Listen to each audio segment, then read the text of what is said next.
स्वागत है आपका अपने चैनल टॉप हिंदी क्लासेस में। आज के इस वीडियो में हम लोग देखने वाले हैं हिंदी में विराम चिन्ह के 20 महत्वपूर्ण प्रश्न जो आने वाली सभी परीक्षाओं के लिए महत्वपूर्ण हैं। और चैनल पर नए हो तो प्लीज चैनल को सब्सक्राइब कर लें।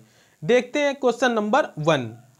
निम्नलिखित में से कौन सा अल्प विराम चिन्ह है? तो इसका राइट आंसर हो जाएगा ऑप्शन नंबर सी, यह अल्प विराम चिन्ह है। और ऑप्शन नंबर ए यह लाघव चिन्ह है। और ऑप्शन नंबर बी यह अर्ध विराम है। और ऑप्शन नंबर डी यह पूर्ण विराम का चिन्ह है। तो इसका right answer option number C हो जाएगा। क्वेश्चन नंबर 2, विराम चिन्ह की दृष्टि से कौन सा वाक्य अशुद्ध है?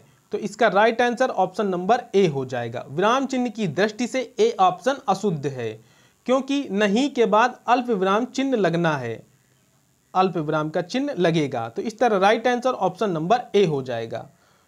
क्वेश्चन नंबर 3, हिंदी में अल्प विराम का चिन्ह है। तो इसका राइट आंसर हो जाएगा option number D. D option इसका अल्प विराम चिन्ह है। और अल्प विराम का प्रयोग बहुत कम ठहराव के लिए करते हैं। और ऑप्शन नंबर ए यह प्रश्नवाचक का चिन्ह है। और ऑप्शन नंबर बी यह विस्मय आदि बोधक का चिन्ह है। और ऑप्शन नंबर सी यह पूर्ण विराम का चिन्ह है। तो इस तरह right answer option number D हो जाएगा।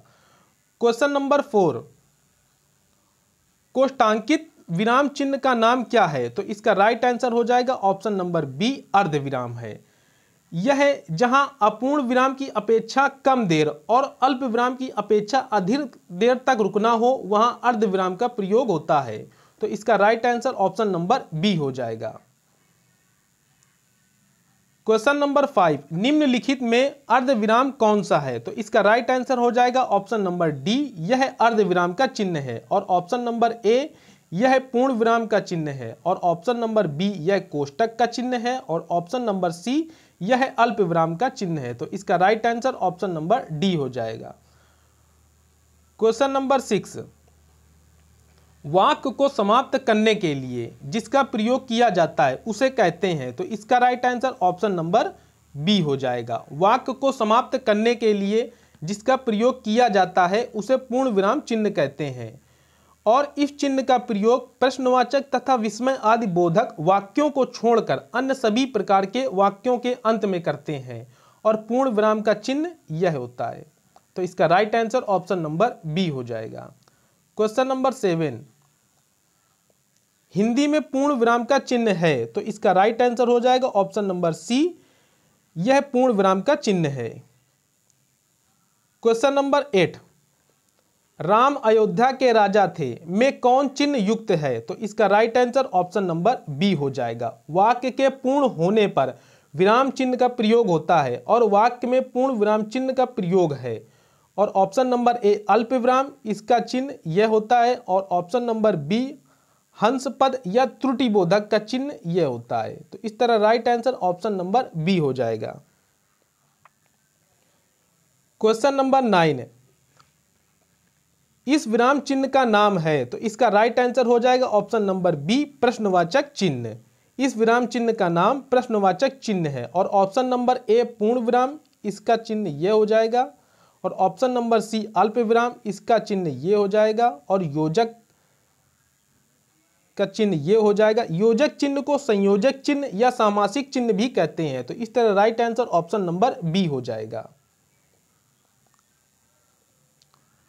क्वेश्चन नंबर 10, एक वाक्य में विराम चिन्ह का गलत प्रयोग हुआ है। तो इसका राइट आंसर हो जाएगा ऑप्शन नंबर सी, उत्तर प्रदेश की राजधानी बताओ। उत्तर प्रदेश की राजधानी बताओ वाक्य में विराम चिन्ह का गलत प्रयोग हुआ है। यह एक प्रश्नवाचक चिन्ह है और इसमें प्रश्नवाचक चिन्ह लगेगा, जो लास्ट में प्रश्नवाचक चिन्ह लगेगा। तो इसका right answer option number C हो जाएगा। क्वेश्चन नंबर 11, कोष्टक में दिए गए विराम चिन्ह का नाम है। तो इसका राइट आंसर हो जाएगा ऑप्शन नंबर डी, विस्मय बोधक चिन्ह। इस चिन्ह का नाम विस्मय बोधक चिन्ह है। इसका प्रयोग विषाद, विस्मय, हर्ष, घृणा, आश्चर्य, करुणा, भय इत्यादि मनोभावों को व्यक्त करने के लिए करते हैं। तो इसका right answer option number D हो जाएगा। क्वेश्चन नंबर 12, ओ बहुत कठिन समय आया है, दिए गए वाक्य में उचित विराम चिन्ह लगाइए। तो इसका right answer option number A हो जाएगा, यह विस्मय आदि बोधक चिन्ह है। तो इस तरह right answer option number A हो जाएगा। दो समानार्थी शब्दों की पुनरुक्ति के बीच में किस विराम चिन्ह का प्रयोग होता है? तो इसका right answer option number C हो जाएगा, योजक चिन्ह का प्रयोग होता है। और ऑप्शन नंबर ए अल्पविराम, अल्पविराम का चिन्ह यह हो जाएगा, और अर्धविराम का चिन्ह, अर्धविराम का चिन्ह ये हो जाएगा, और कोष्टक का चिन्ह, इसका विराम चिन्ह ये हो जाएगा। तो इस तरह right answer option number C हो जाएगा। क्वेश्चन नंबर 14, निम्न में से योजक चिन्ह है? तो इसका right answer option number C हो जाएगा। और ऑप्शन नंबर ए यह प्रश्नवाचक चिन्ह है, और ऑप्शन नंबर बी यह विस्मय आदि बोधक चिन्ह है, और ऑप्शन नंबर डी यह विकल्प चिन्ह है। तो इस तरह right answer option number C हो जाएगा। क्वेश्चन नंबर 15, सामासिक पदों पुनरुक्त शब्दों के मध्य प्रयोग किया जाता है? तो इसका right answer option number C हो जाएगा। सामासिक पदों पुनरुक्त और युग्म शब्दों के मध्य योजक चिन्ह का प्रयोग किया जाता है, जैसे जय पराजय, लाभ हानि, धन दौलत आदि शब्द भी हैं। तो इस तरह right answer option number C हो जाएगा, और योजक चिन्ह का साइन ये हो जाएगा। क्वेश्चन नंबर 16, दो विपरीत अर्थक शब्दों के बीच कौन सा विराम चिन्ह लगता है? तो इसका right answer option number B हो जाएगा, योजक चिन्ह। योजक चिन्ह दो विपरीत अर्थक शब्दों के बीच विराम चिन्ह प्रयोग होता है। तो इस तरह right answer option number B हो जाएगा।